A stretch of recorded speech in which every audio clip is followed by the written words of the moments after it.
এবার রেমালের খবর জানাবো। ঘূর্ণিঝড় রেমালের ক্ষয়ক্ষতি জানাতে খুলনার কয়রায় আছেন সহকর্মী বেল্লাল হোসেন সজল। আমরা সরাসরি যাব তার কাছে।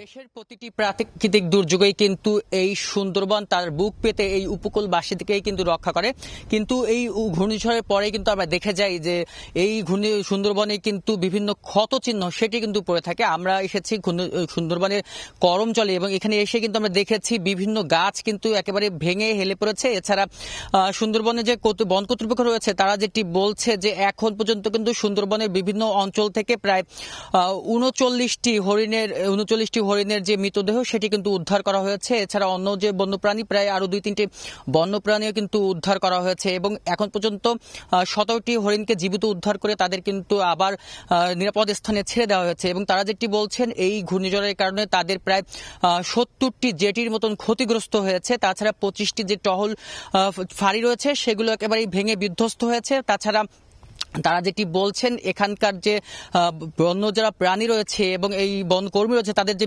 খাওয়ার পানি, যে মিষ্টি খাবার পানির পুকুর রয়েছে সেই পুকুর 80 থেকে 90টি পুকুর কিন্তু তলিয়ে গেছে। সব থেকে যে উদ্বেগজনক বিষয়টা হচ্ছে প্রত্যেকটি ঘূর্ণিঝড়ের ক্ষেত্রে কিন্তু ঝড়ো হাওয়াটা কিন্তু খুবই বিপজ্জনক।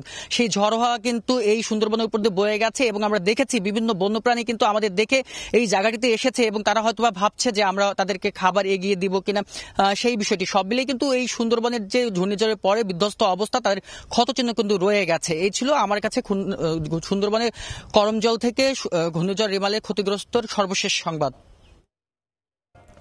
বেল্লাল হোসেন সজল সুন্দরবনের করমজল থেকে।